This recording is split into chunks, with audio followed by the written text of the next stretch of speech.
Nobody in LA.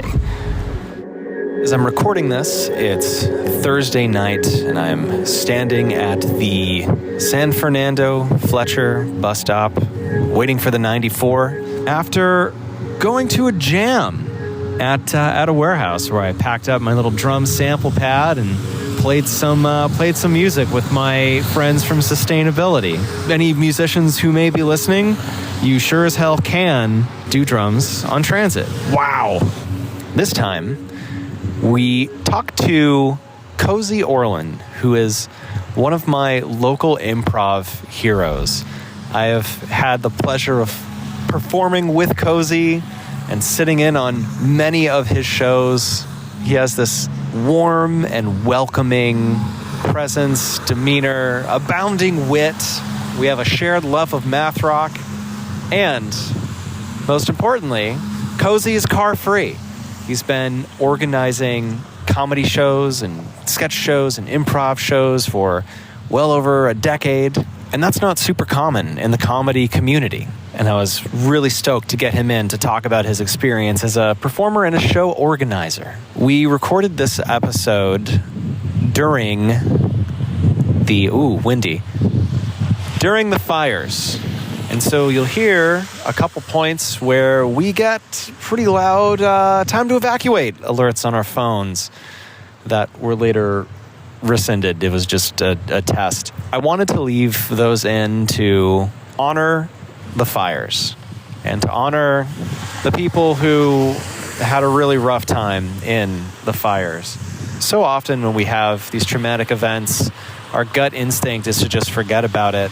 I'm thinking about after the pandemic, I work as a videographer, and everyone I was working with would go to wild lengths to make sure that no masks were visible in any footage we took, as if we all didn't just hole up for an entire year because of a rather deadly novel virus. I think it's important that we don't forget when these big traumatic things happen. And so, we're leaving them in. We weren't sure when this would release while we were recording it.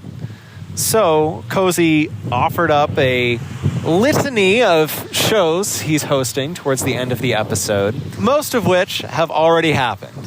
However, for the back end of February, Cozi is hosting Scene Kids, Half Pipes and Heartbreaks on Saturday, February 15th at 11:59 p.m. at the hit Broadwater Second Stage.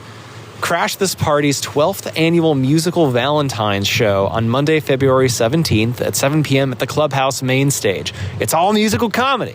And Dubset on Thursday, February 20th at 8 p.m. at the Pack Theater. And that is a long-winded way of saying yes and to Cozi Orlen.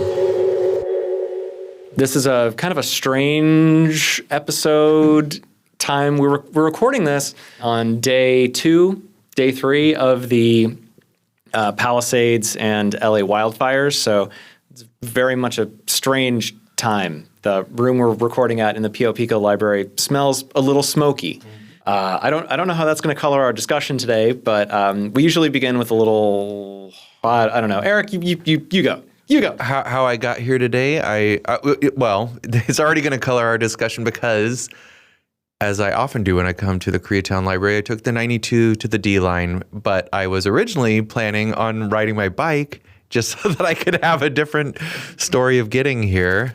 But then I was like, oh, the air is hazardous, so I will take the 92 to the D line. And transit is free today, I should mention, and was free yesterday. And, it's probably, well, I don't know. Hopefully this comes out and the fire's out, but always worth noting that Metro, and I know Big Blue Bus was stepping it up in that regard. And just for full transparency, we always like to be honest about what our commute was like. It was kind of somber, and I don't know if I was just projecting that onto other riders, but everyone was quiet and, it was very uneventful though. None of the things that people are always scared is going to happen. I will mention that my transfer was at Grand Park Civic Center station, and they were playing that classical music that they use to make it's weird. I don't understand how it's supposed to only make homeless loitering people uncomfortable, because there's like 20 people waiting for the train, one of whom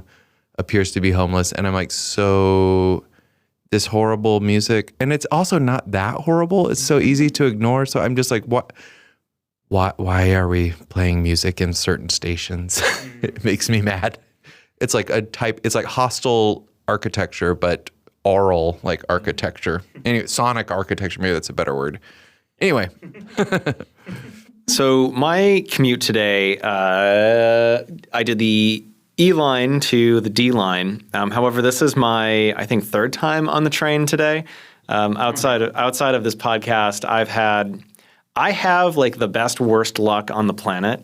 And so the day before the fire started, my car died when I was on the way to a film job, which is the only reason I ever drive. Like I only drive going to the EcoSet warehouse and back. And in this case, it was a location scout. My car died, and I'm like, great, good, bad, whatever. But because I only drive to film production work, I still need that income, and I don't have a way of getting from Santa Monica to Glendale at 4 a.m. when I have to start working. 4 a.m, not okay. We should ask listeners, unless you know of some way where you can do that without having to own a car. I've never seen your car except pictures. Is it also yellow and pink? It is quite bright yellow. It's a 3-door hatchback. Is there any pink on it though? Because I know that's kind of like that's a common color scheme with your up and the one wheel. Yeah, I do love yellow and pink. I love Nobody drives in LA colors. is pink and yellow, right? Our logo. Yeah, we're pink and yellow. So listeners, maybe you can help me out here. I found a biking route from Santa Monica to Glendale, and it's about 2 hours, which I could do. I love that kind of exercise, but to get there at 4 a.m, work a 14 to 16 hour day, bike 2 hours back, bike 2 hours back again is a little much. That's a lot. Come on. That's painful. I was supposed to be working a commercial this weekend, and the production didn't postpone given like the fires going on. Yeah. Well, the show must go on. Yeah. The commercial must go on. Yesterday I saw a guy in the high winds. Our gardener came over with his leaf blower and was battling the King Canute against the tide, just blowing leaves in and he was not the only person I saw wielding a leaf blower in a windstorm yesterday. The show must go on. I saw someone washing up their driveway with a hose, because how else are you going to get those leaves off when, and who needs water more than you during a wildfire? Oh. So to speed run through the rest of that, I was looking into getting, to see if I can take advantage of the EV rebates while they're still here, maybe get a cheap Bolt or something, dump it in a year or two when I get a real job. Going to a car dealer today to look at an EV. But the guy never showed up, and he actually just called me right before I got here, which was so weird. So I've been going back and forth between Culver City and Santa Monica all day. But the free fare is fantastic for that. And my Go Pass is currently not active because I took I took the winter term off from school. So this is nice. But so I've been on the E line all day today. And in terms of ease of commute, this morning when I went out on my one wheel, I was like, okay, great. I'm a big, tough former football guy. I'm a CrossFitter. I do cardio. I can handle the smoke. And within a minute, I am just ugh! My throat is on fire. I am wheezing. I have my shirt stuffed up to my face. You didn't wear a mask? In the morning, I didn't wear a mask. I'm okay, I don't need it. Then on the way out today, because I, bike and wheel to the train station, I left my masks on the counter at home. I realized as soon as I got outside, I don't have time to go back. I'm already late. So we're going to power through it. Well, the air is a little better today than yesterday. Yesterday it was hazardous. Today it's just unhealthy. And so that's an upgrade. But when it was hazardous, I was at work and a stranger asked me, why are people wearing masks again? And my coworker just looked up at the sky I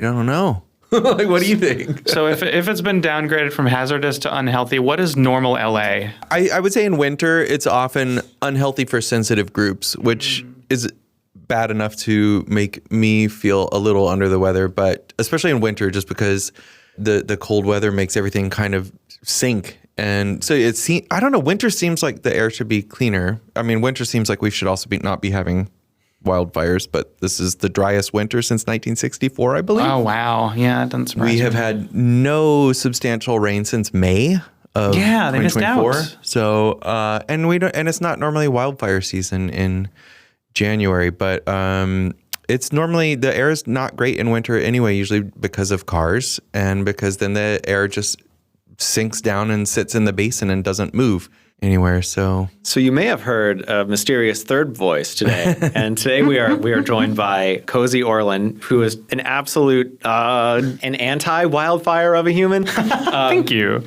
Cozi is like one of the most wonderful folks I've ever encountered on the comedy scene. Oh, too kind. And so today we have him here. And so Cozi, how did you get here? Literally, physically, how did you yourself, your person, get to the Pio Pico Library? And how did you, Cozi, get here in the broad picture of things? What brought you to this? That is a bunch of great questions, and thank you for that intro. I appreciate it. So I got here on the 720.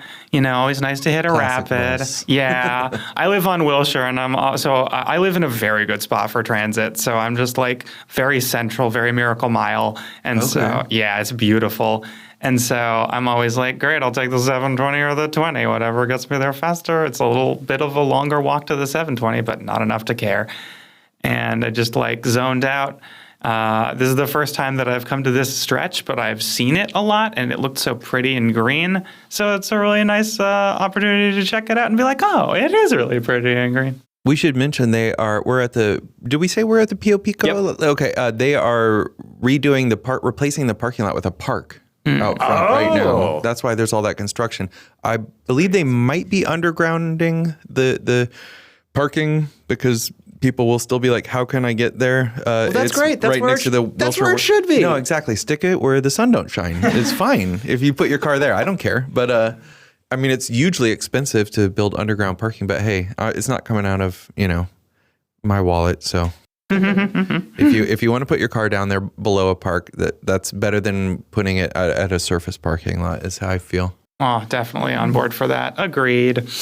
But yeah, it was really easy today. No issues. I think that if this had been somewhere I've never been, then I'm sure I'd have some degree of travel anxiety, and I'd be staring at my phone constantly and looking up and being like, "Oh God, what's the stop? Am I going to miss it? Is it showing anything on the sign today? Am I going to hear anything this time or not?" Which is always fun. Gotta love travel anxiety. Good time. But in terms of how I got here in Los Angeles and here and the whole thing, I've got long stories. It's great. It's a delight. I was an indoor kid, so I'm starting from the very beginning. Well, we don't know how your parents met. No, you're right. That's a good point. I can do that. I'm jumping on board for that one. First Homo erectus walked out of, okay. Look, I was involved in the Big Bang.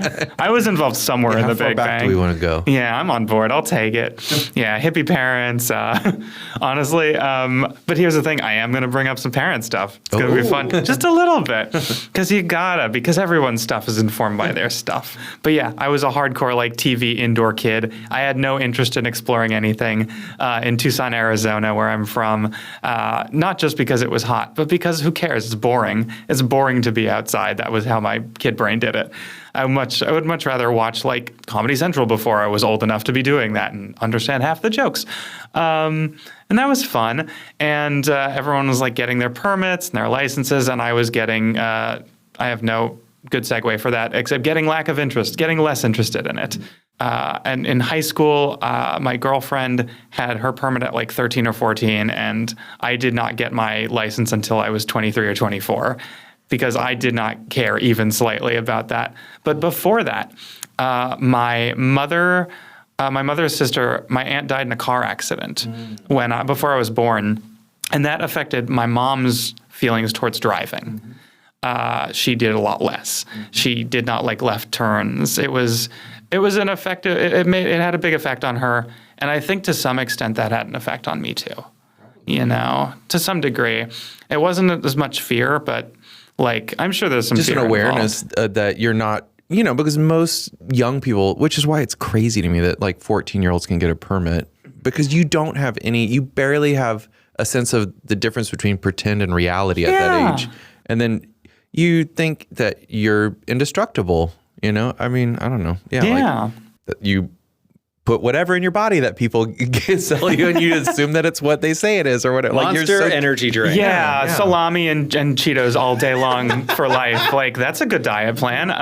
Think about that stuff. That's why I think the driving age should be 25, but they should let you drink at 18. That would be a good trade-off, I would think. Learn how to drink before you learn how to drive, and learn how to take transit before you learn how to drive. I like that. I think that makes a lot of sense. As an adult before your brain is still growing. These are good. These are good systematic changes that I'd be into. I also have never been able to drink.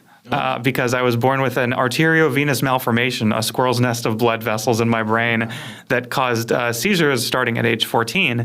And the neurologist was like, you can't drink, you can't get high, none of that stuff. Wow. And because it lessens the effectiveness of the seizure meds, and can't get high because who knows what kind of seizure-y stuff it'll cause. So I was like, great, I won't do any of that stuff my whole life. And I haven't. So yeah, I haven't. So I've never been a designated driver for anybody, but I would be a great choice for it. But I just don't drive to do that. Yeah, and so when I finally went to college in Massachusetts, I needed to get around a little bit, and I had some interest in it, not just watching Scrubs all the time. UMass Amherst, Western Mass, where my dad went. Like, just how we have a sense of how easy it is to get around. I don't really know it. Is it? That's a good question. Is it a medium-sized college town? Or? Amherst, Massachusetts is an incredibly small town. It's like you could walk one length of it to the other really easily. It's a walk. The entire city is walkable. Yeah, the entire city is walkable. You can walk to go over to the college really easily. But if you want to go to Northampton, which is larger, if you want to go to the Hadley Mall or South Hadley Mall or whatever, you got to take a bus there. And so I started taking the buses, which I'd never done as a kid. I don't know if I'd ever taken a bus in my entire life. You take a school bus to go to school? No, I never took school buses. I had taken buses to day camp, but that's the best I can remember. How did you get to school? My dad drove. Oh, okay. Yeah, and so when I was learning how to do that, it was like a process. But when I got there, I was like, this is really easy. I love it. And so I was just taking the bus everywhere, and I never really learned how to drive until I think maybe until I moved to LA. I think I learned how I got my license in LA, and I still didn't really use it because my girlfriend, who eventually became my wife, and we eventually got divorced, she had a car, the one who had her permit since she was 13, 14. So, and she had a nursing job, so she was pulling in actual money.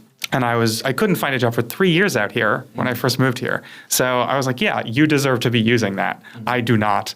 So I still was just bussing around. And even when I got my license, I just never drove. I drove like once a week with her in the car with me. And so nothing stayed. Were you in the Miracle Mile when you moved here? I have been in the same apartment for 16 years. Okay. Wow. Which is truly insane. Golden handcuffs. Rent controlled? Oh, it sure is. Okay, yeah. Yeah. Beautiful feeling right there. But also difficult when it's a studio. But the Miracle Mile is interesting. First of all, congratulations for not being from the West Side, because we've had too much West Side representation on the podcast. So if there are any loyal listeners yet, I am aware of that, and I do want to reach out to people that are not just from the West Side. Yeah, we're even gonna mute my mic when I hit a certain quota of words, so I'm not further polluting the pool. That's so funny. But the Miracle Mile's interesting because it was designed around cars, and Wilshire Boulevard. Gaylord Wilshire said, when he gave the street to the city, he said, you can never run trains on this or trains. That's why they're running the train underneath it, because they're like, haha, there's a loophole. But it's like, you know what? He died 98 years ago, so who cares what he said? Yeah. Also, he didn't invent Wilshire Boulevard. He named it after himself. That was a trail that the Chumash used for at least 8,000 years to get back and forth between the coast and the tar pits, which they would use to harvest tar to waterproof their boats and their roofs and their baskets and stuff. So I don't understand why we care, because anytime I say something like they should just run a train down Wilshire, well, now that they're building a subway, I don't say that as much anymore. But people would always push back like, no, Gaylord Wilshire said we can't. Like, who cares? That is that's really insane. But it's designed around cars, so you have a lot of those buildings, these old department stores that are long, but then have a tower, so that you're designed to see them as you're driving, and then you pass this long thing, and then they have big parking lots behind them. But I find it to be a really walkable neighborhood. Oh my God, because it has all of these museums and amenities. Yuko Kitchen is one of my favorite I love restaurants. Yuko. They Yuko Kitchen is a bunch of sweethearts who know me very well ever since the pandemic because they sold toilet paper there when everyone else was out of it. So I was like, guess who's shopping at you guys more often? It's not just because it's Japanese, but it feels like a Studio Ghibli. Yeah, it's incredible. It's like lo-fi in the background. Anime inside, yeah, they're showing Studio Ghibli movies and they're doing lo-fi and there's like greenery everywhere. It's beautiful. There's greenery everywhere. There's the men's restroom. There's the door that's you have to there's a ladder. You have to climb up the ladder to get to it. It's awesome. It's such a cool place. It doesn't make sense in Los Angeles at all, cool. and I'm glad it exists. Yeah, Yuko Kitchen's a delight. It's just right off Wilshire, but it feels like you've stepped through one of those portals and then gone somewhere very, very far away. Yeah. On the doors, which I love places like that. It's so nice. Have you been to the downtown one?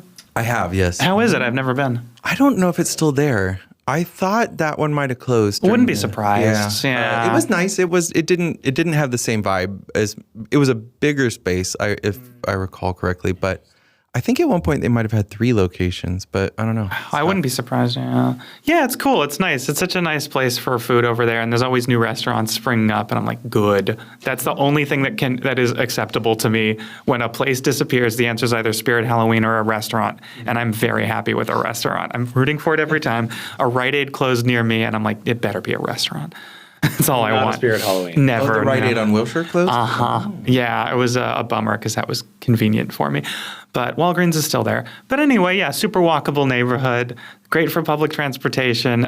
They've been working on dealing with the subway there for so long, and I've been like, great, my grandkids will love that because it's never going to be done. But, who knows? Maybe it will be. I'm seeing actual change.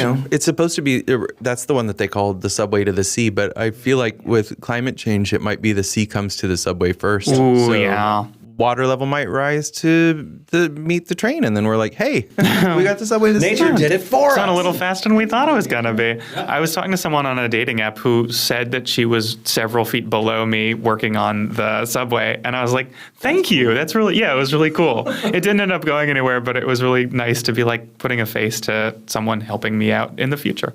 So my mom's from New York, and hardcore subway New York situation City? there. New York City, from Queens, cute gardens. And so every summer I would go there and I would take the subway. When I moved here, I was like, there's a subway here? Are you sure?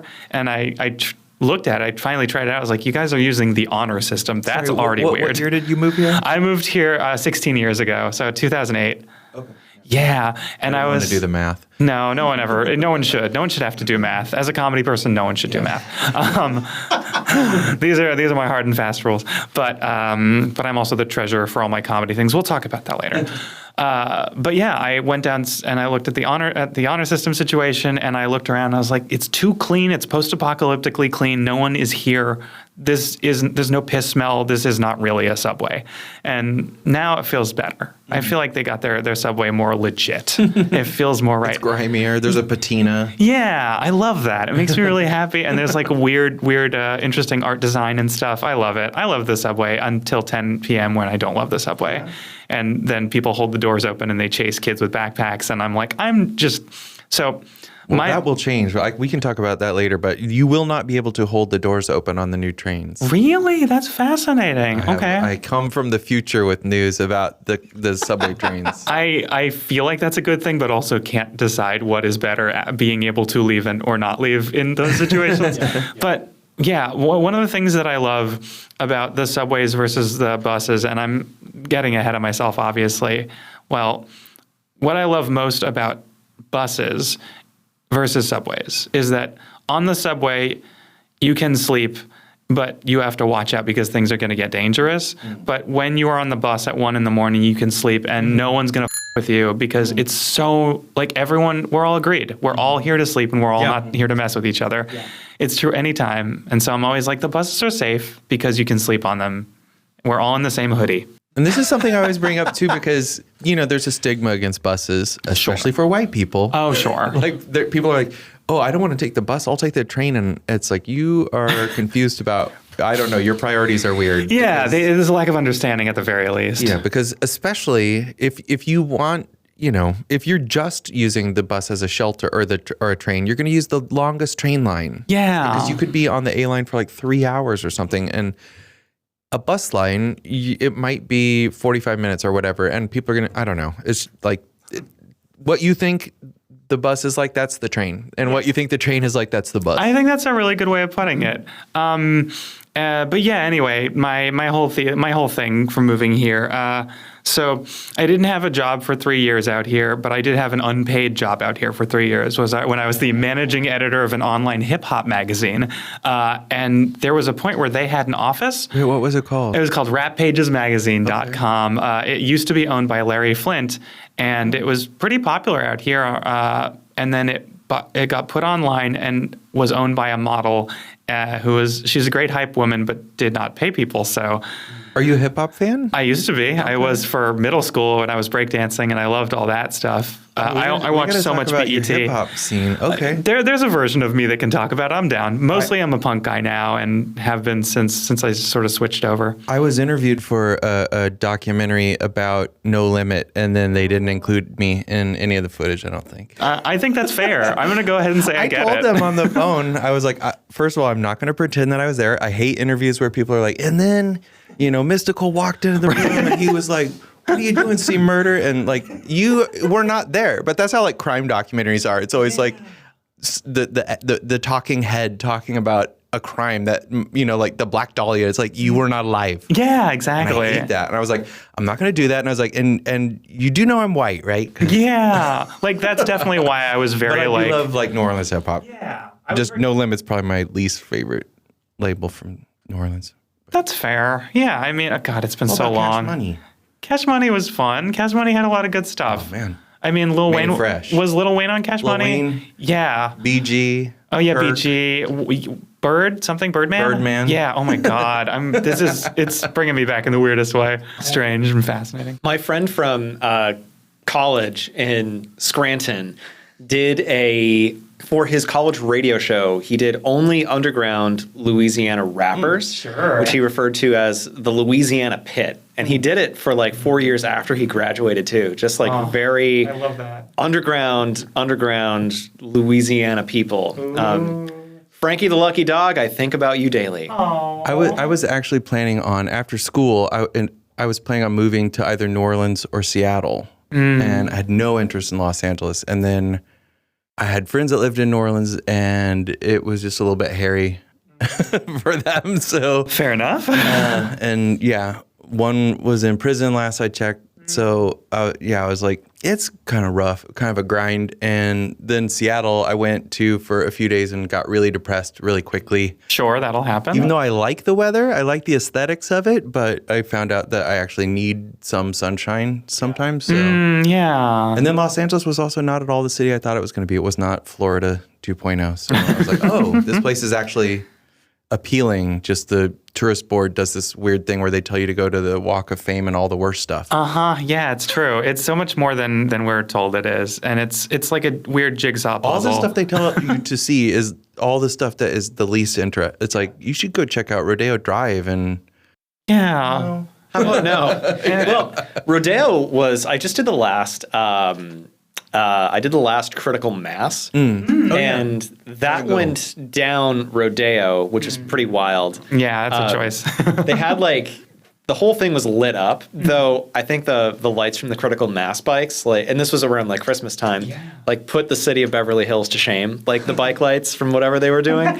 And apparently there was something the organizers mentioned on their megaphones, hey, stay off the sidewalks, or they were yeah, hey, we're going through Beverly Hills and look at that. Thank you, Mayor. None of us went on the sidewalks. They specifically mentioned that. So I wonder if the city was giving them, guff about wanting to ride through there. But it was pretty cool biking through that part of town at 10 o'clock or 11 o'clock with a herd of glowing bicyclists. Yeah, that's pretty cool. I love that. I got unrelated tangent to that. I was biking with my friend Farzad, who's sort of been my gateway guy into the world of bikes. Oh, cool. He took the bike maintenance class at Santa Monica College.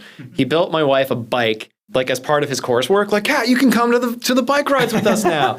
And it got stolen like a week later. Wow. Honestly, that just means it was a quality bike. He knows his stuff. I don't. I'm the type of cyclist. I don't even know. I can't remember what kind of bike I ride. I don't, because I just don't care about that stuff. I get that because I also have car blindness, but right. I don't know what kind of socks I'm wearing. Yeah, I have sock blind. I bought a bike that I thought was pretty and functional, and like I'm not a gearhead. I mean, I was taught how to ride a bike by my parents, and as soon as they were done teaching me, both of us stopped forever. All of us stopped forever. Everybody in that equation never looked at a bike again. I don't think there was a place where we even stored that in my house. I can't recall it existing after that. I fell once, I maybe did it again, and then it disappeared forever.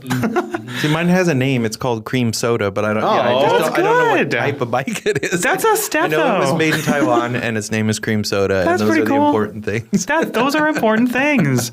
But yeah, the hip hop magazine. So there was a point where they had an office, and they wanted me to come in twice a week. That office was in Woodland Hills, I believe, from Wilshire. And so what I did was I walked to the bus stop to take a bus to the subway to a train to another bus to Woodland Hills every Tuesday and Thursday.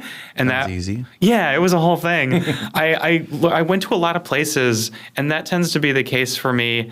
I don't know if everybody feels this way, but people who don't use cars, I have found that there are so many parts of LA that I have no idea where I was. And then years later, decades later, I put the puzzle pieces together. Yeah. And when I'm like, things that was kind of right slot here. into place. Yeah, it's I know such a that weird feeling. way to learn the city. So there were so many like job interviews I went to during those 3 years where I'm like, when will I ever know where that was? Yeah. And then sometimes it hits you and you're like, oh, I was here a million years ago. It's a nice feeling. Back to critical mass, I had a moment like that. So we branched off after Beverly Hills. My friend was like, "Hey, I'm not going back downtown if I'm not gonna. Let's just go back here." So we wanted to go get. We stopped for a coffee, then wanted to go get cocktails and blah blah blah blah blah. He's like, "Yeah, I can get us back. I know where we're going from here. All right, let's go." So I don't know how we got where we went, but we went from Beverly Hills to Mar Vista, or like the backside, the Culver side of Mar Vista. Okay. So we went there. Then we're like, okay, we're gonna get you on we're gonna split at the Westwood Ranch Row Park Station, and then we're heading in that direction, but we get looped around this like big 3-mile loop, and it's 1 a.m, and so we wind up at the same place like 2 or 3 times, and like. We're like, wow, where did we go? And we were just like riding around this big old circle, and like we only had 1 cocktail. And we're both big guys, we're not inebriated. Like we have our wits about us, and we just got lost. And then eventually, I don't know, we figured it out. We got over our toxic masculinity, checked Google Maps. Nice. I needed to make a right on one street. Anyway, when I wound up at the like Westwood Rancho Park Station, which is where we were splitting off, I was like, oh my God, this is like such, and that station is also just like 2 blocks from where I work out regularly, or not 2 blocks, but it's like, it was surprisingly close on a bike.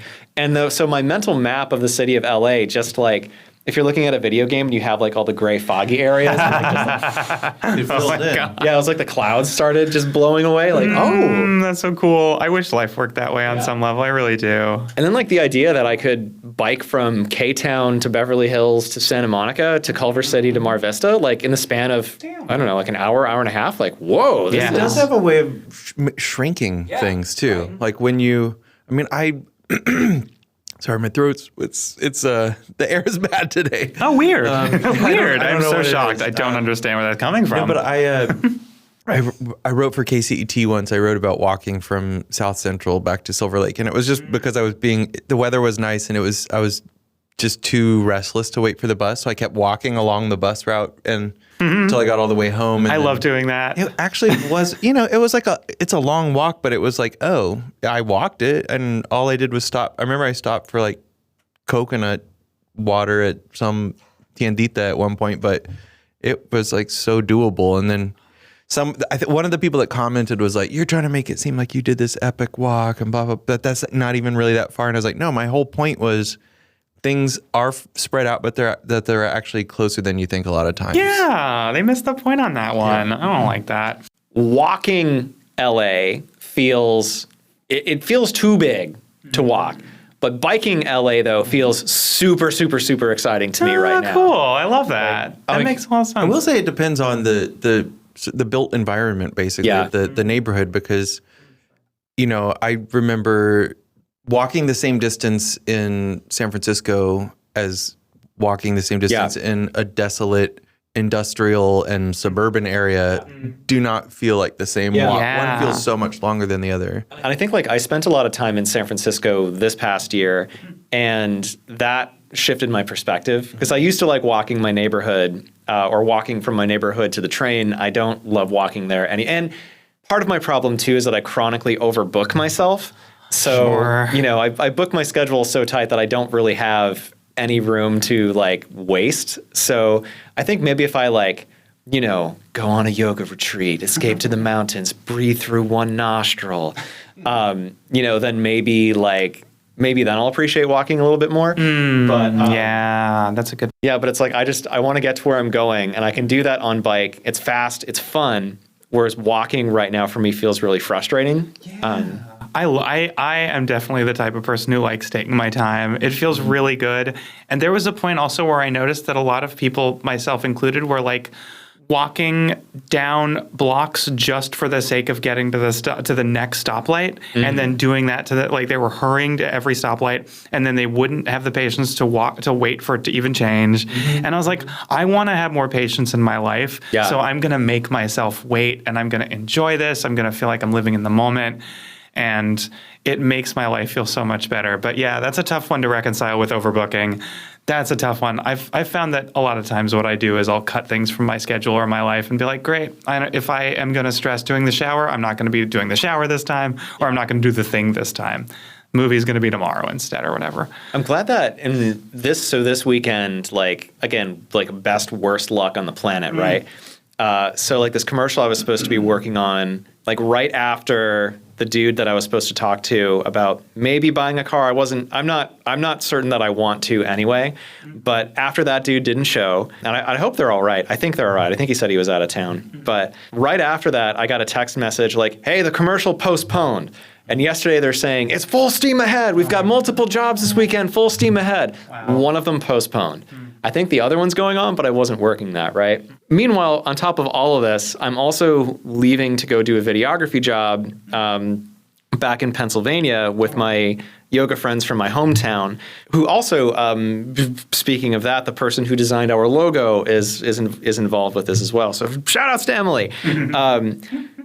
But this whole weekend, I was like, oh, there's a fire. I'm prepped to evacuate because there's one going on in Santa Monica. I'm good from that so far. Prepping to evacuate, possibly looking into buying a new vehicle, possibly trying to figure out how I can get to this job without a vehicle, packing for a videography job in Pennsylvania that is on Monday, and also trying to figure out how to get rid of my car as well.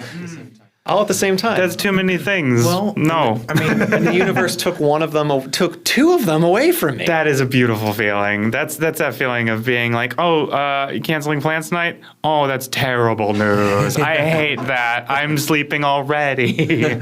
Yeah. So now I'm at a place where I have some space. I know I have this travel job coming up. I have the editing work from that.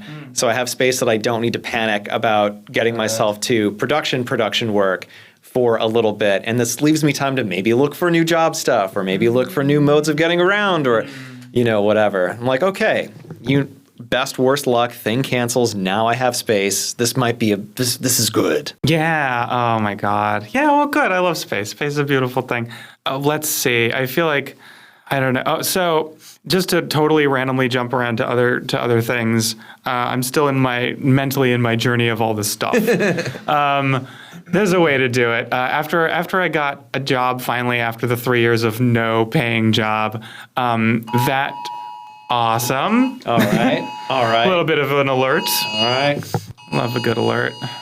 What do we got? It looks like an evacuation warning has been issued, but I don't know where that's for. That does seem like it's important to know where it's for. Yeah. There are a couple of places in LA where it will matter, and some where it will matter less to me. Yeah. Why don't we take a 30-second pause to check our evac orders?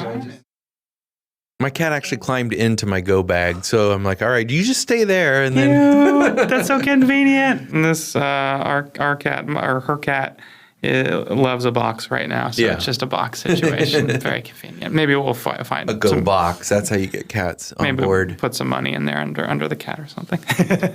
Where were you? It was 2012. Oh yeah, it was 2012. I had gotten a divorce at the end of 2012, and super fun, great time. Highly recommend getting a divorce. And that was around the time that I finally got my first actual paying job out here, and so I had to take the bus to a job. And since then, every single job I have had in LA has required me to take the 217, I think. Just different levels of far for it. Like Culver City, Santa Monica, near the airport. These are all the places I've worked. Do you know where the 217's termini are? Have you ever ridden it the opposite direction just to see where it goes? I don't know. Or on accident? I would say to some degree, definitely. I mean, it ends in Hollywood, right? I don't know. I don't know the 217. Oh, really? That's I live on the 217. I forgot the numbering system. I think so. 200. The 200 series means it does not go downtown. Okay, yeah. This one's definitely on one side. It ends up in Hollywood, and so I'm over there often. And in the other direction, it's what's called Culver City, and where I don't know where that one ends. The 200 series might be primarily east-west routes that don't go through downtown. That sounds right to me. But I also used to take the 720 to Santa Monica for that one job. So I love the 720. 720 is great. Which is one of the few rapid buses that we still have. Where I think we kept 2 rapid buses from the rapid bus network. That's it. That's crazy. They kind of made the local buses a little bit more rapid by not having them stop so much and by having them come more often. But I just think, if you ever look at a map of the old rapid bus routes, I just think they should have turned every inch of street that a rapid bus went on into a BRT. That would have been the way to go. Dedicated bus only lane every. That would have been great. But I love that. Part of waiting for the 217 was sitting near the Peterson Auto Museum as it got rebuilt, and I was like, "What the hell is this?" It looked like a hellmouth. I thought it was going to be a hellmouth. It got like a sort of Flavor Town makeover. That is a nice way of putting it. That's accurate. I just thought that. I'm like, what is that aesthetic? It's crazy. It's insane.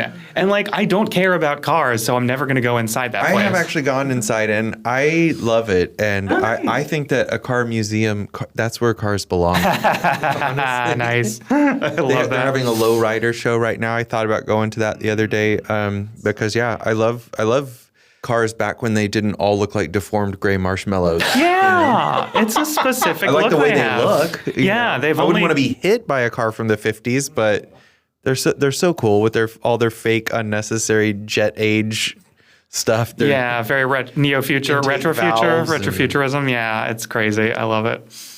But I was doing that for that's still what I do. I haven't had a car since the divorce, and I haven't been interested in one since the divorce. My girlfriend who I met last year now, she has... You met her in 2025. This is big news. This is crazy. Oh my God. Yeah, that would be pretty cool. I met her this year. Breaking to news. To it that way. It just happened recently. I was saving her from fire.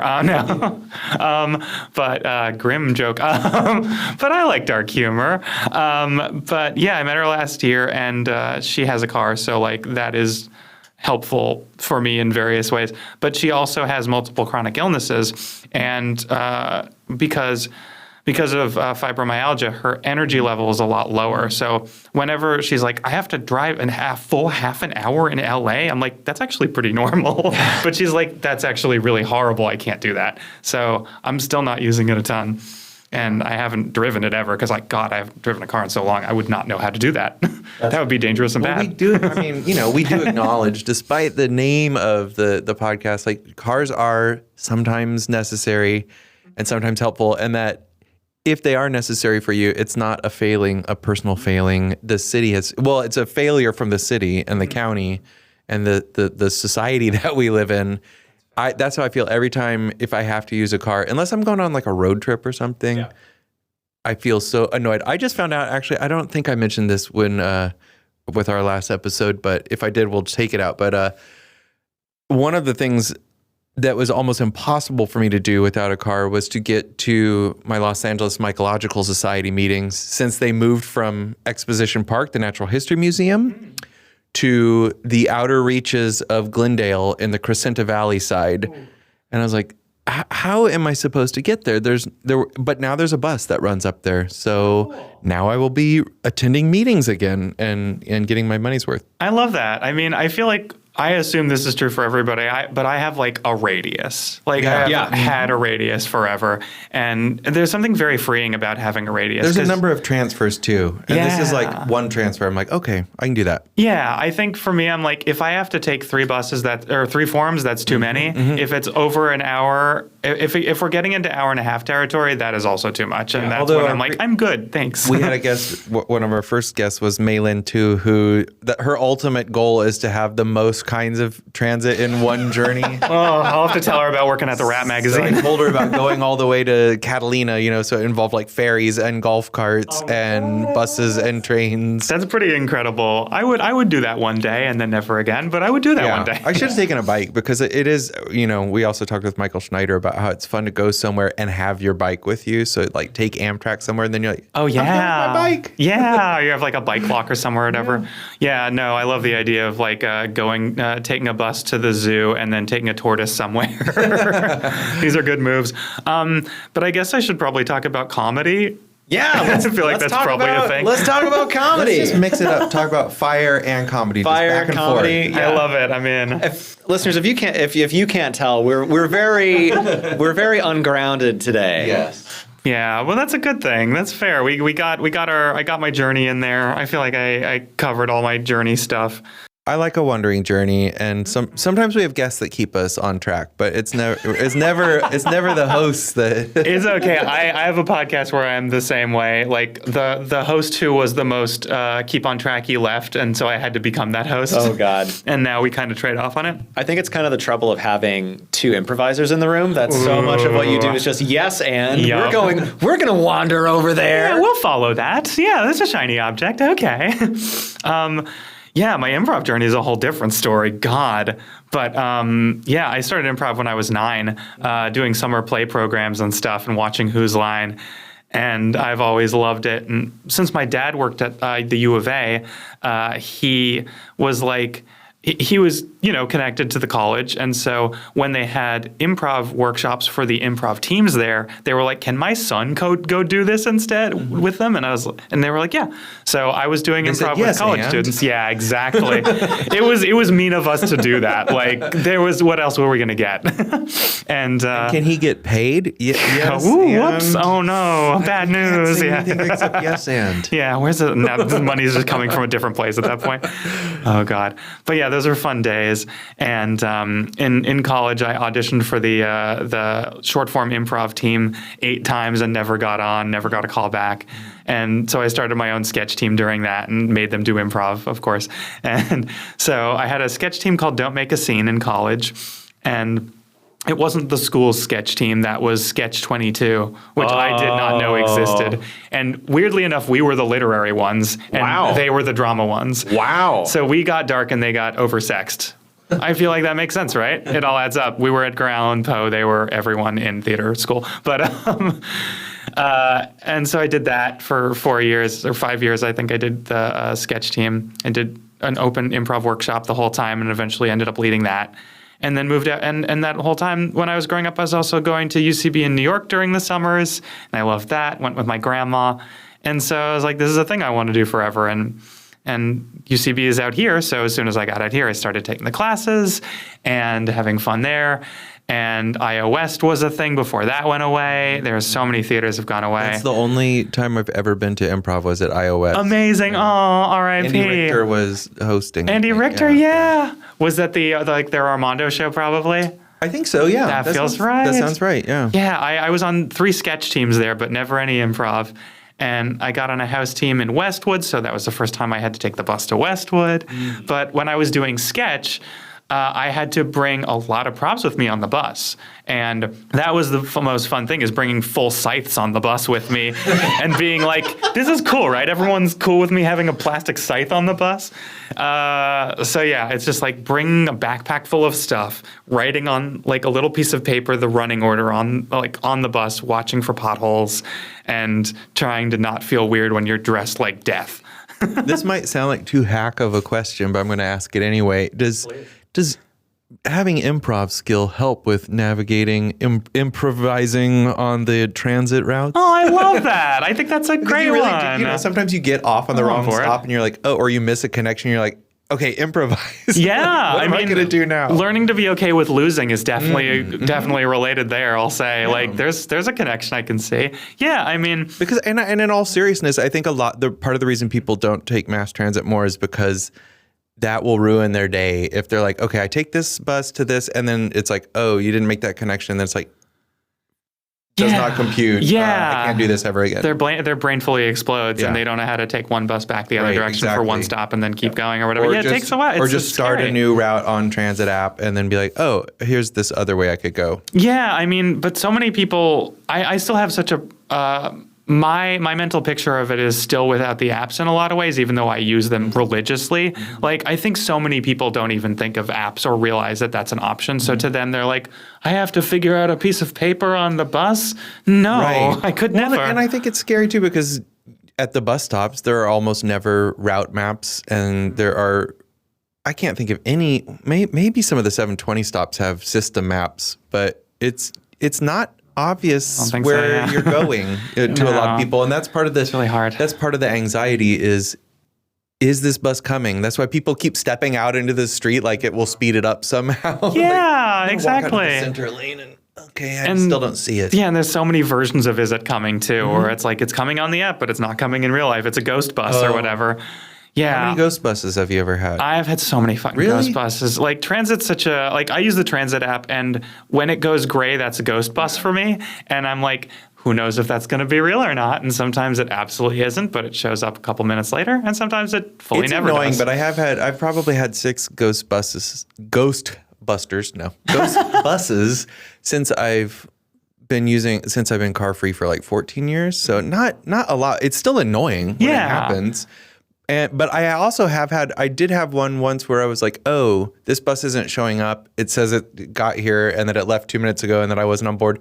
And I told someone else, like, the bus isn't coming. And then so we started walking away and then we saw the bus coming. Of course, so these are the rules. It's a different kind of ghost bus. That actually reminds me of something very specific, which is a lesson that I learned for myself that I will hold forever. And it's kind of related to walking towards crosswalks, like I was talking about earlier.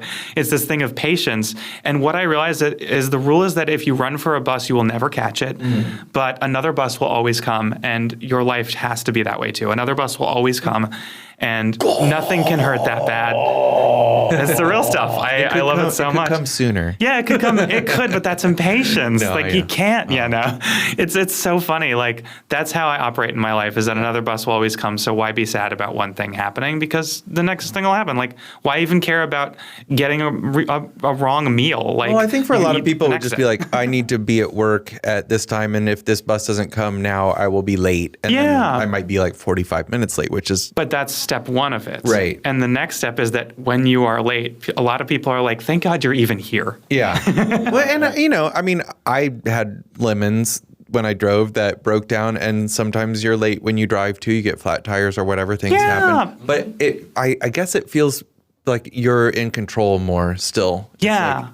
Like, but I'm at the shop getting this thing fixed, not I don't know why that bus didn't come. Yeah, There's no mystery. And that's why it's so great to not be in control, because life is not something you can be in control of. And in the end, anything that reinforces that is kind of fantastic. It's just a nice reminder of, hey, everyone's struggling for control ever since they're children.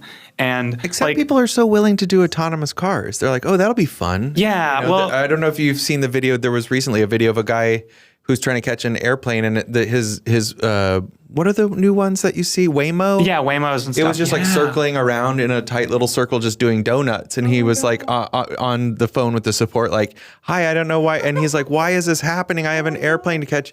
And I just thought, like, well, not to be a scold, but you should have just taken the flyaway bus. Yeah, it's not hard. Yeah, well, in that You case, did it wrong if you took a driverless car to the airport. It's a bad choice. Yeah, in that case, it's more control versus convenience, right? It's like Wall-E world versus control. Everyone has fear in their lives. Fear tends to be the root of most problems, I've found. It's the mind killer. And it's need for control. It's true.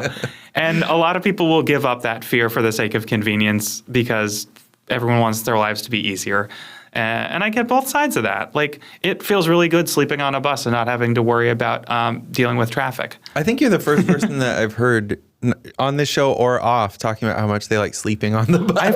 I love sleeping on the bus. Oh my God. So when I was working at one job, I got 3 hours of sleep every night. It was very bad because I had to wake up really early and take 2 buses to work every day.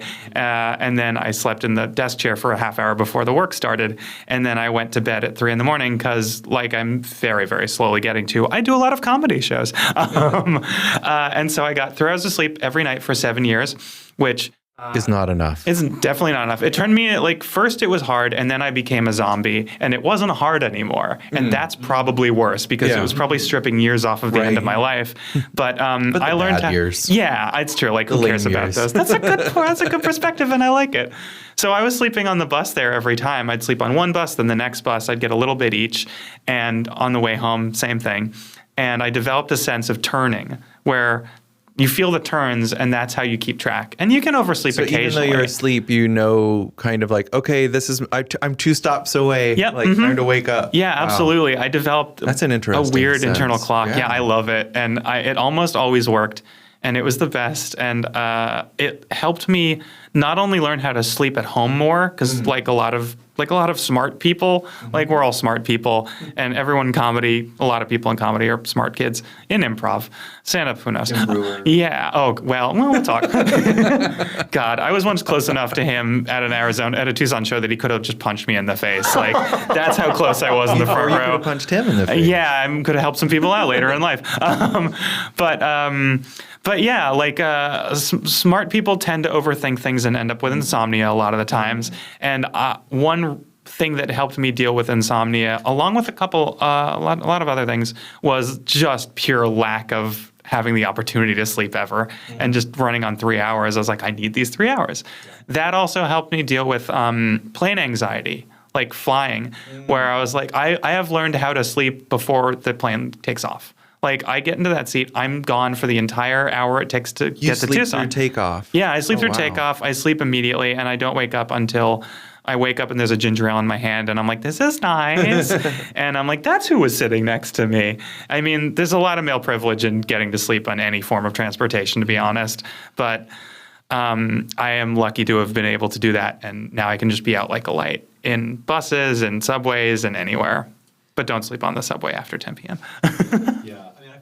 It is a different world. I love that you mentioned the late night 720 buses. Like, that is one of my favorite places to be in LA, is taking the 720 back from a concert, because it is like, oh, dude's sleeping. Oh, there's a couple people talking about the show quietly. There's no traffic. There's no horns. There's just like the very satisfying rock and crinkle of the bus as you're going through, or like the occasional but it's not like during the middle of the day when you pair you should insert that sound in the podcast, like the actual. I love that. Now here's another excuse for me to go on to a late night show if and when those things open back up, right? It's true. Well, I'll always be doing my late night shows. Oh, I'll tell you. Ooh, we got another fun noise. I'm not gonna talk.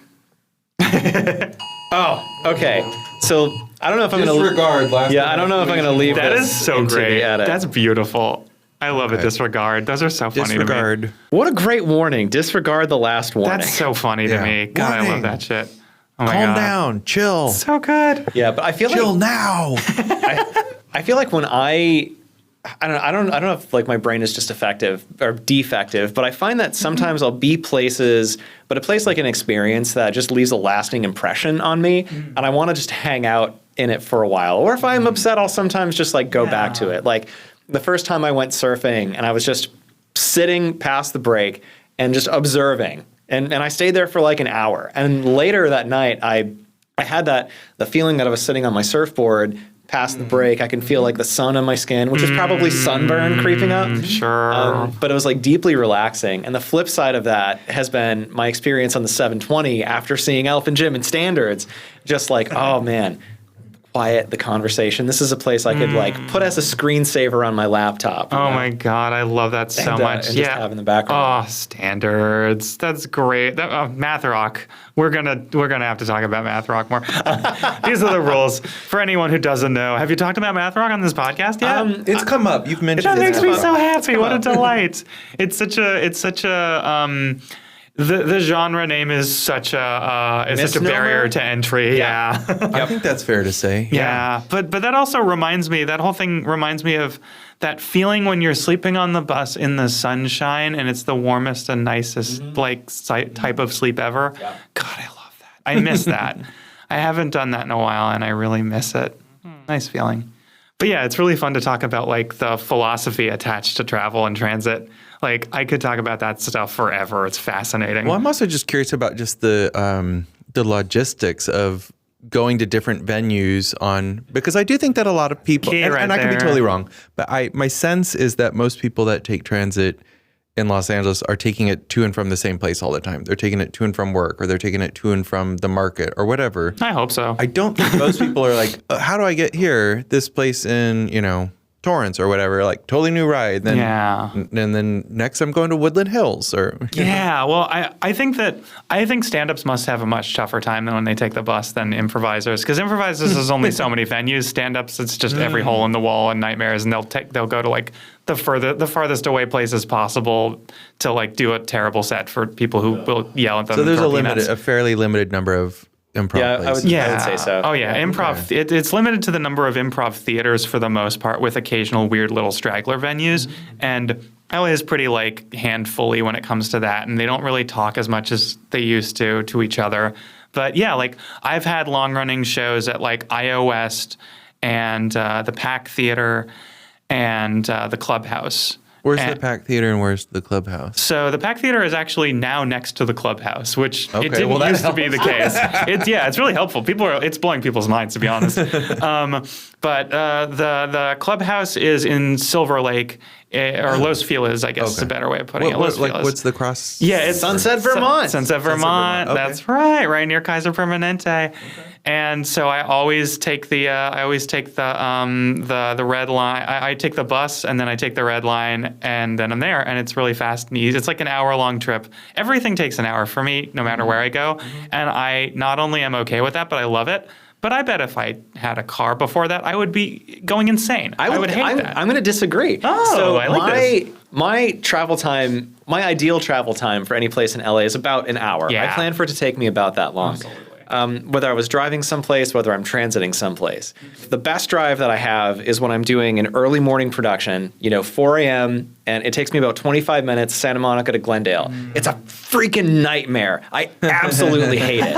I bet. When I was working in the warehouse, right, and I take the bus down, it's maybe like an hour 20, hour and a half, and it is so much nicer. Wow. I'm not worrying about somebody blasting me on the side. I'm not worrying about, is my engine gonna blow up or stop working like it just did? So for me, like the added time is, it's time that I get back to myself. And I know that I'm not normal, but like, it's recovered time. Great. Because we all like started our day at the same time and got to where we're getting. So it's just kind of how you measure the journey. Yeah.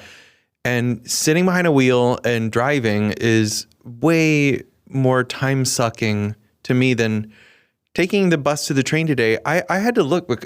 I was like, I don't know if that was an hour or half an hour or what. It was like 35 minutes, but I couldn't have told. Like, I was just like, I have no idea how long that took because I was just reading and doing other stuff. So it didn't even feel like I was engaged in the commute. Whereas if you're driving, hopefully you're not reading, even though I can tell you like half of people are. Oh, because yeah. that's how much they hate driving. Yep. 50% of them pick up their phone as soon as they get to a light. And the other, like, I would say 30% have their phone in their hand while they're driving. Yeah. Oh, my God. It's like, you do not love this. You're No. telling yourself you love it and it's freedom, but then why are you trying to take yourself away and at the risk of yourself and others? Why is it that important that you get out of your car headspace? So I think for me, I think an hour is probably like my sweet spot. Like if anything, if I can get to it in about an hour on transit, like fantastic, I'm there. Another thing I found that why I like doing biking and one-wheeling so much is that if I'm looking at the travel time on Google Maps or Transit or whatever, there's probably an extra half hour added onto your transit thing that is just walking distance from where you are to the train station, where you are to the whatever. Right. So if I'm, like my commute to get here today, I was planning on, like based on maps, an hour and a half.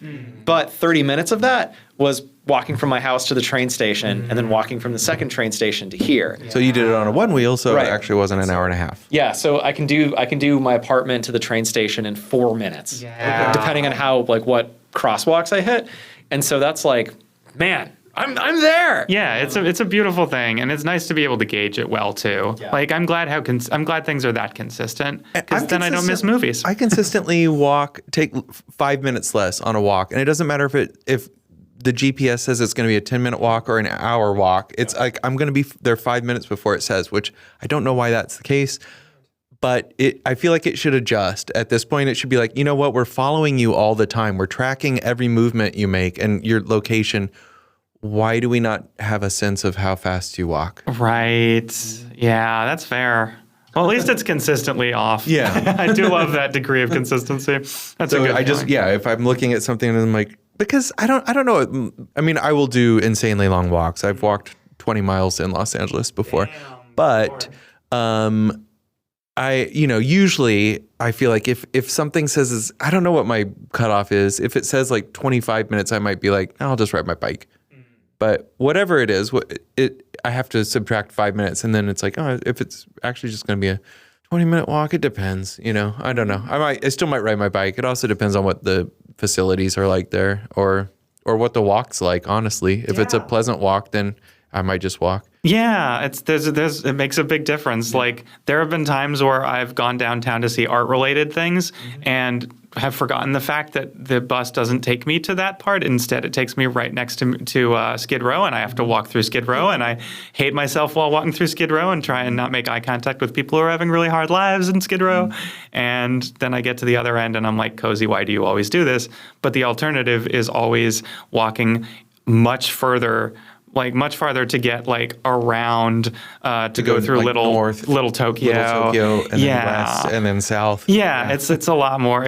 I'm exhausted in different ways every single time, but at least I get to see art, and that's nice. My mom's an oil painter, and my dad was a poet, so I have art background in my brain, and it feels nostalgic to see that stuff out here. So how about running your shows? Yeah, it's not hard, even though it seems like it would be. So I run 4 shows and have a podcast, and I do random indie shows and stuff too around town. That's fun. Do you want me to just go through all of them? Jesus Christ, I can do it. I'm happy to. Give us one in particular that I think we should talk about because it ties into the theme from what you've established earlier in this episode. How about Blackout Drunk? Tell us about Blackout Drunk. I can do that. That one I find that I take the least public transit for, but I'm happy to do it. So Kyle saw Blackout Drunk the other day, and that was a delight. I'm very happy he was there. What did you think of it? I'm so curious. Oh my God, that was so fun. Thank you. So I find that a lot of improv nights can go on for a very long time, especially when you have a lot of teams that are doing half-hour sets. Oh, and then they're terrible, and you want to save them. Yeah. Right.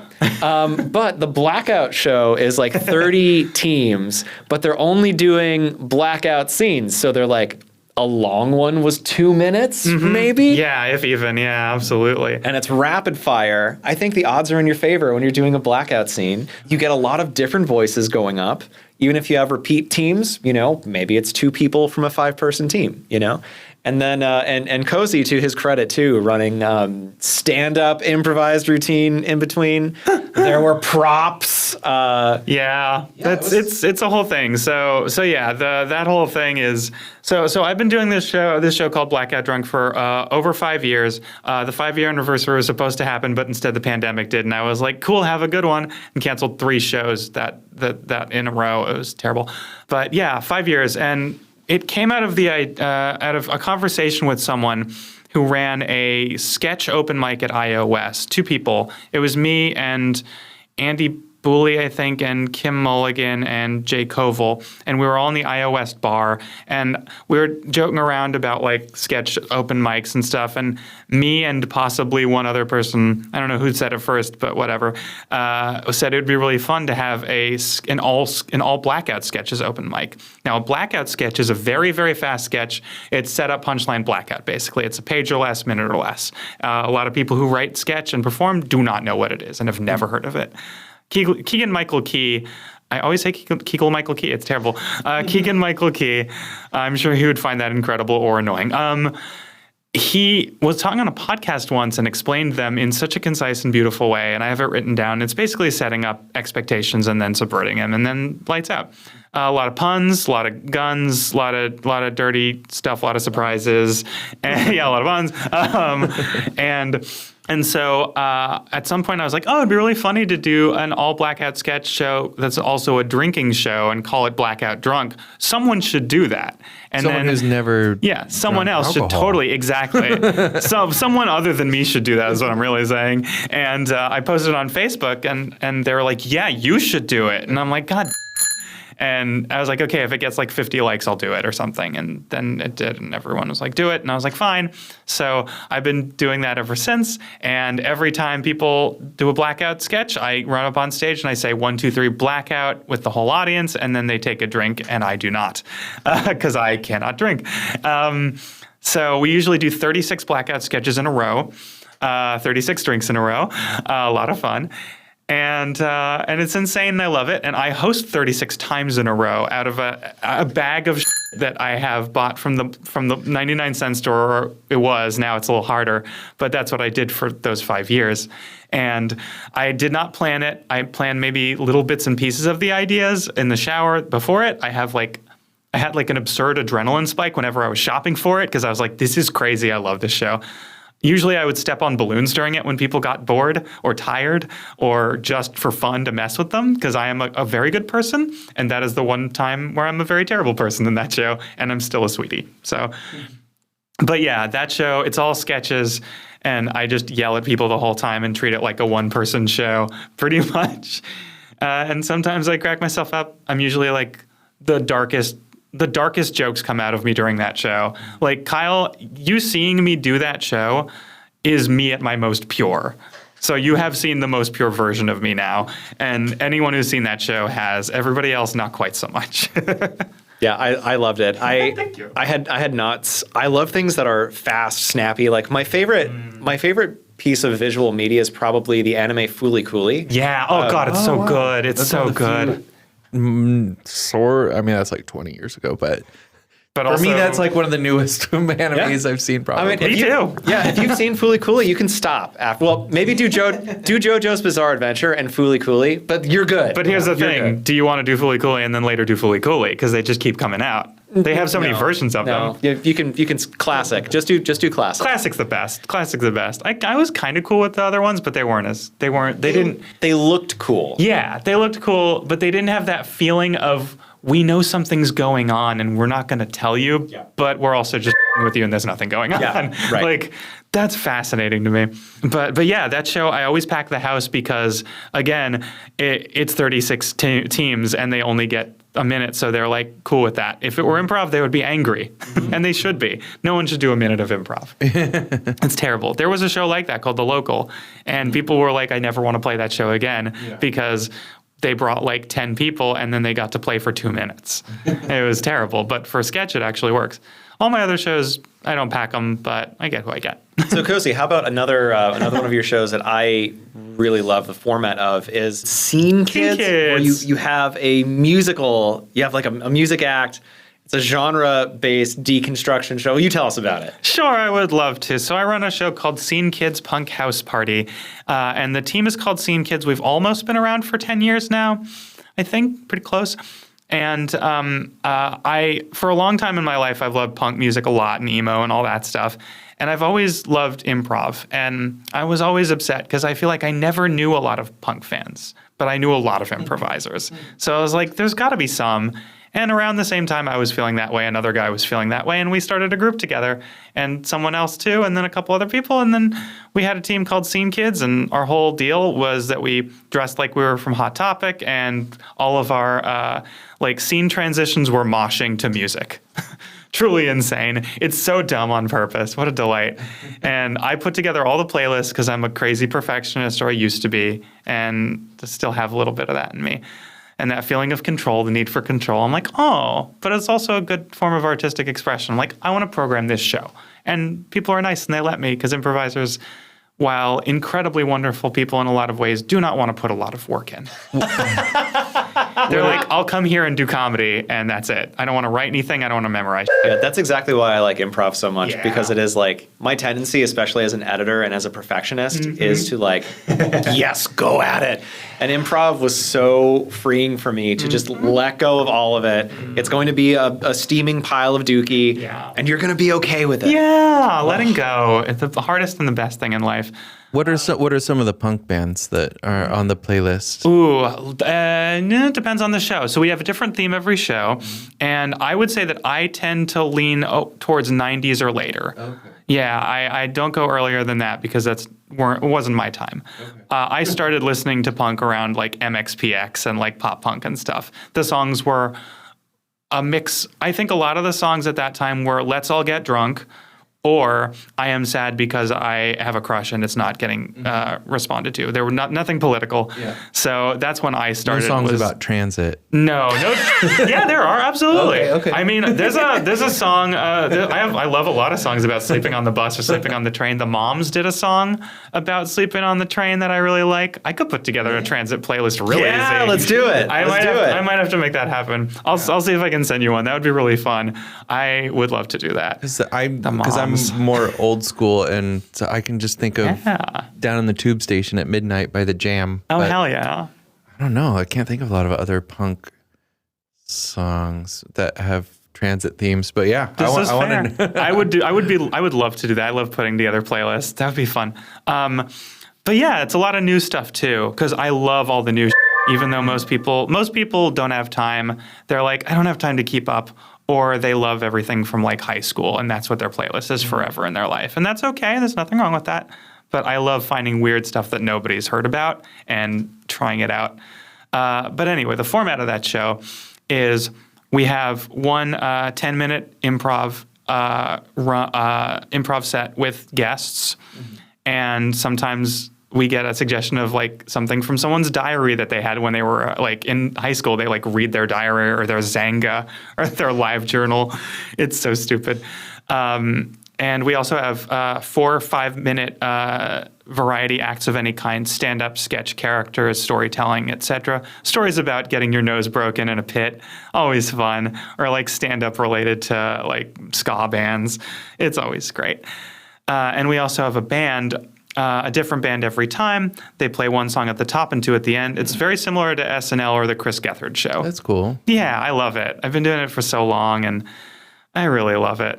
It's a lot of fun. But one thing that I had to learn how to do is dress like a Hot Topic teenager, which I never did growing up, while getting on the bus and getting on the subway, and it's uncomfortable. Is there a difference between like mall punk and mall goth style, or is that kind of? I think they're pretty close. I think they're pretty much the same. I would say. I think mall emo is pretty much the thing that encompasses all of that. Yeah. Mall goth is pretty much mall emo. Yeah, because the gothiest parts of emo are Hot Topic lovers, right? Or at least they were in 2003. Who knows now? Like how wide are your trip pants? Yeah, that's a bit. How many chains do you have, and what are they doing? Like, it's all there. It's all real. But yeah, I love doing that show, but I had to feel comfortable wearing skinny jeans and guy liner on the way, and like fingerless skeleton gloves on the bus, or walking to the bus, or walking around. And I'm not that guy. I dress very normally, and I always have. So a lot of it was a challenge. Like it was like a confidence challenge. And now that I have done it long enough, I'm like, yeah, I'm going to be dancing in a pizza backpack and like skinny girl jeans or whatever while waiting for the bus. And it makes me feel good. And I use the songs. God, I haven't even started talking yet about the fact that, wow. Sorry, riding the bus, I thought I didn't have a lot of stuff to say, but I have too much to say. After my divorce, I was going through it, of course, and I was going to improv shows. And one of the big things that I was doing was lip syncing to songs on my headphones, because I'm out there listening to music all the time. Like, I always have headphones on the bus. That is the only state I am in. Partially because it makes the trip go faster, but partially because I love music. And so during this time, when I was getting through this divorce and feeling awful, it was not a good one. She was dealing with bipolar issues that neither of us really understood. And it was real bad. So during that time, I was listening to a lot of angry punk and frustrated punk and lip syncing to it and singing to it, like on, public transit or walking to the bus or 1 a.m, just singing in my neighborhood, feeling awful. And often I would also be dancing at the bus stop to this stuff. Dancing to math rock is the best. I highly recommend it. It's a good feeling. And I would dance in Hollywood just waiting for buses at midnight or 1 a.m. as ghost buses would pass me by or not exist. And it was like waiting outside iOS as it got later and later, and just sort of dancing to maybe like to work out all the feelings, really. And there were times where people were like people would dance with me. People would like film me or take photos. There was a point where someone gave me a free gift card for a restaurant if I would go in and dance on camera for them for like an ad. And so I did that. A guy, one of those sign waiver guys, offered me a job, which was awesome. He's like, you've got something special. Yeah, it felt really legit. I was like, spin an arrow. Yeah, I was like, I guess I'm good at dancing, because I haven't danced my whole life because I don't drink. So like, a lot of people figure it out through alcohol. I didn't, and I didn't figure it out through anything because I am like a weirdo who's like an art kid. And I don't recognize that I have a physical body almost, like I'm just like a brain in a jar, basically. I'm a floating brain. So dancing was a way to, dancing was a thing that seemed very difficult to me as a concept. And I slowly made my way around to it through that. And just sort of unapologetically, like Stephen Colbert, silly walking around the neighborhood, like that was that version of it for me.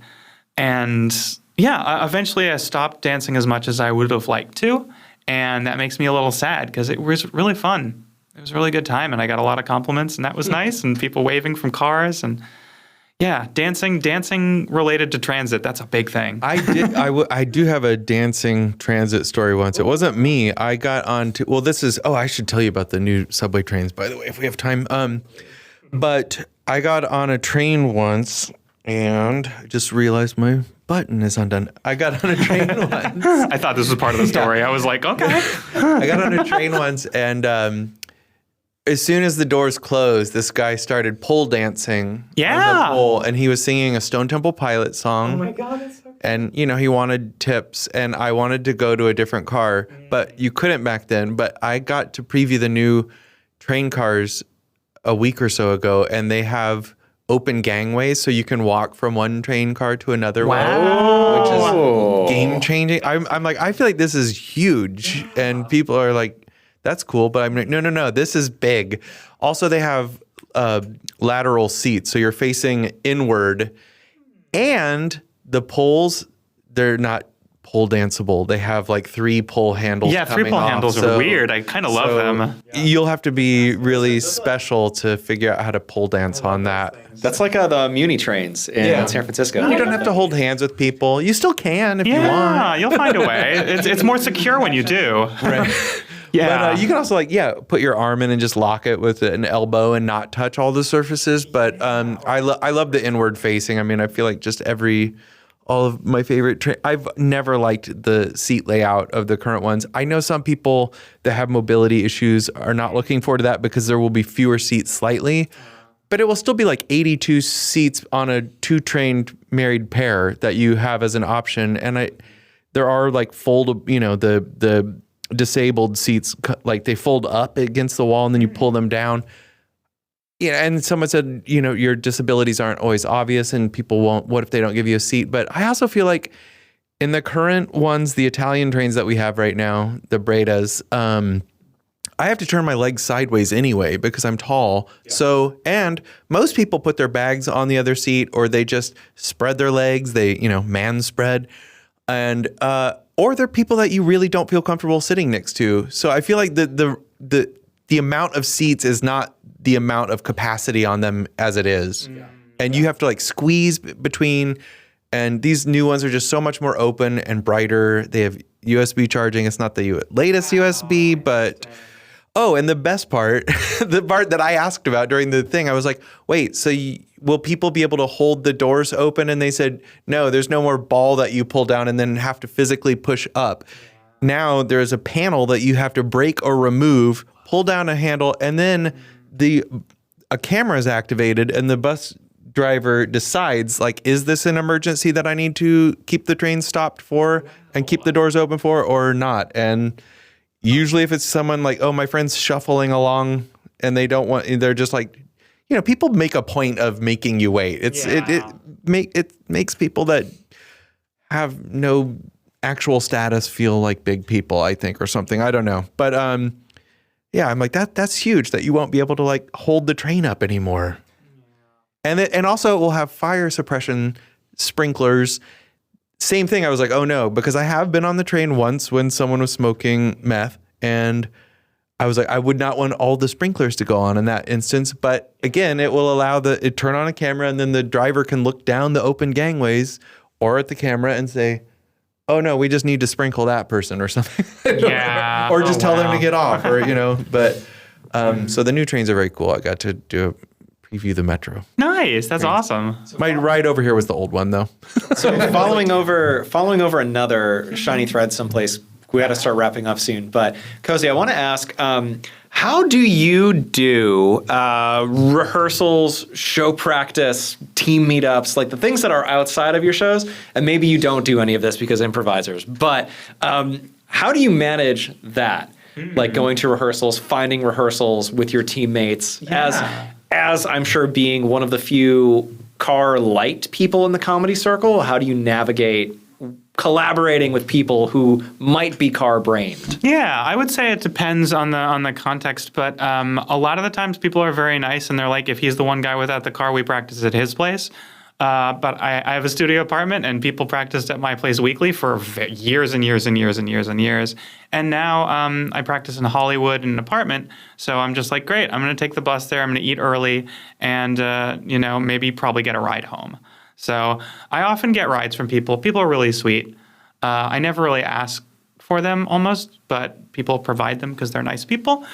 But yeah, it's usually just taking a bus somewhere, figuring out a new I was in a show at the Pack for a while, and that was rehearsing at somebody else's place in Silver Lake.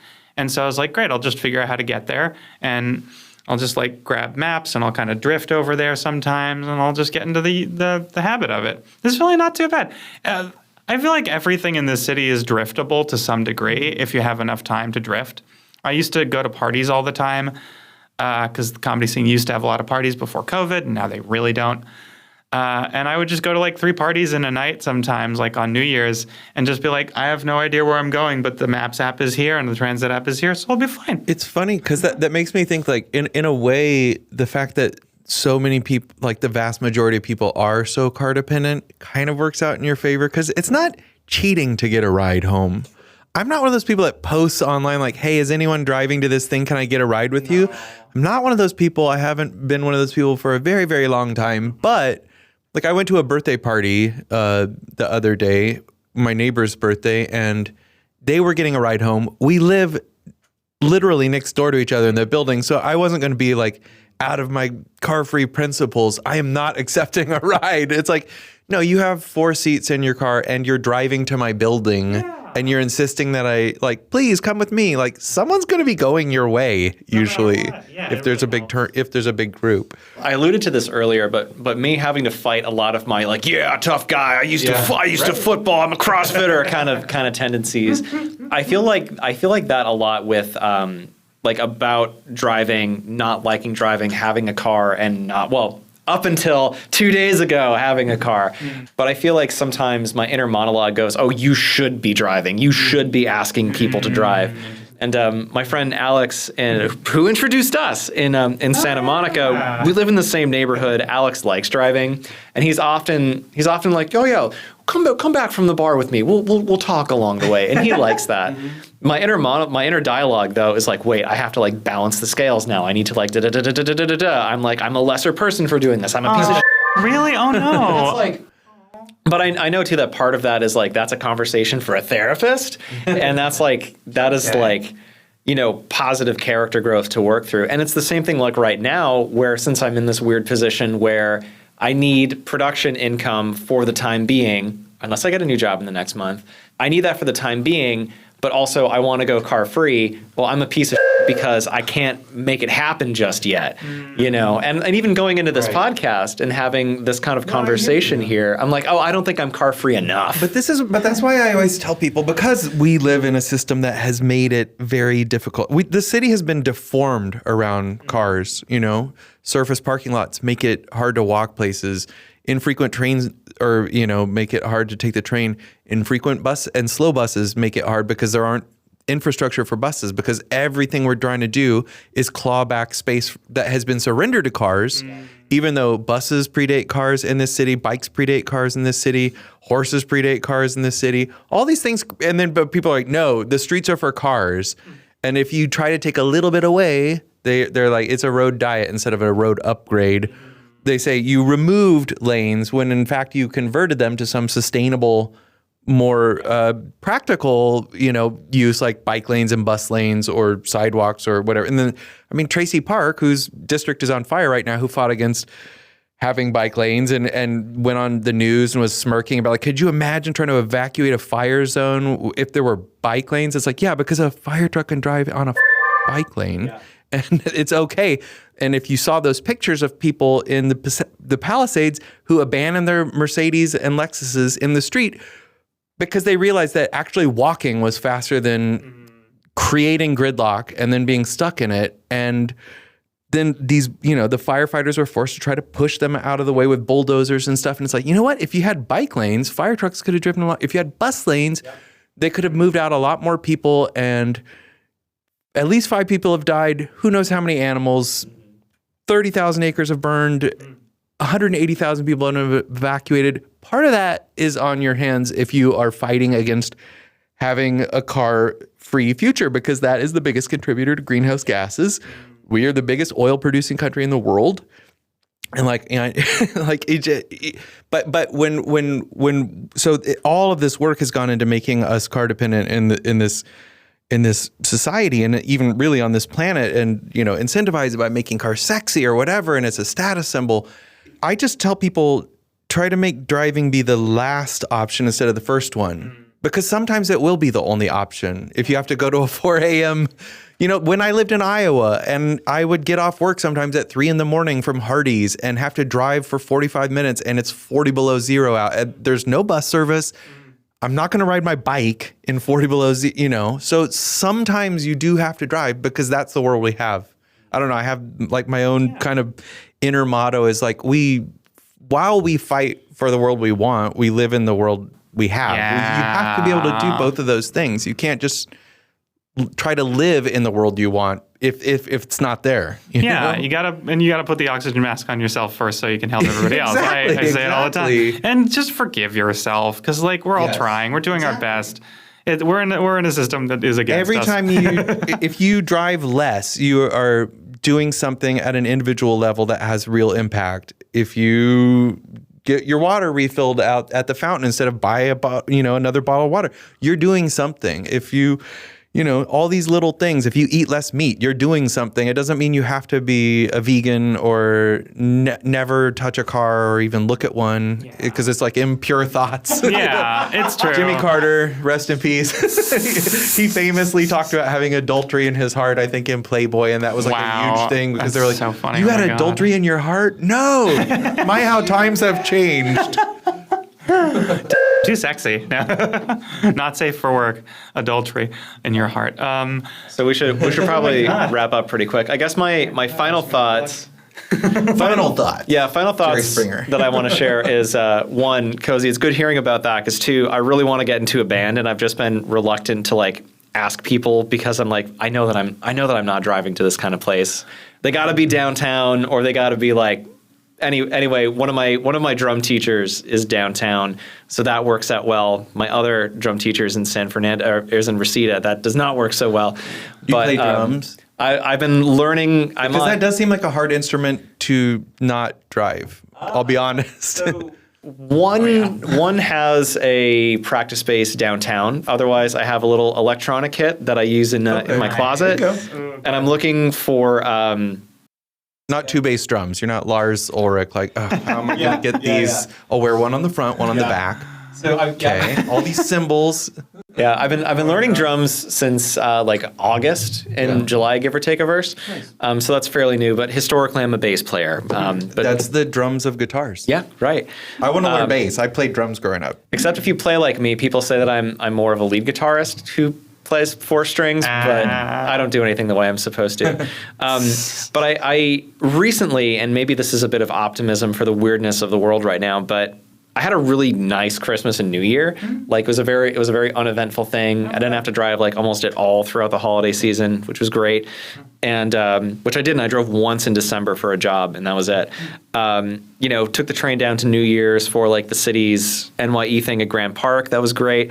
And I took there's a jazz guitarist I really like who's doing a show in the Townhouse in Venice.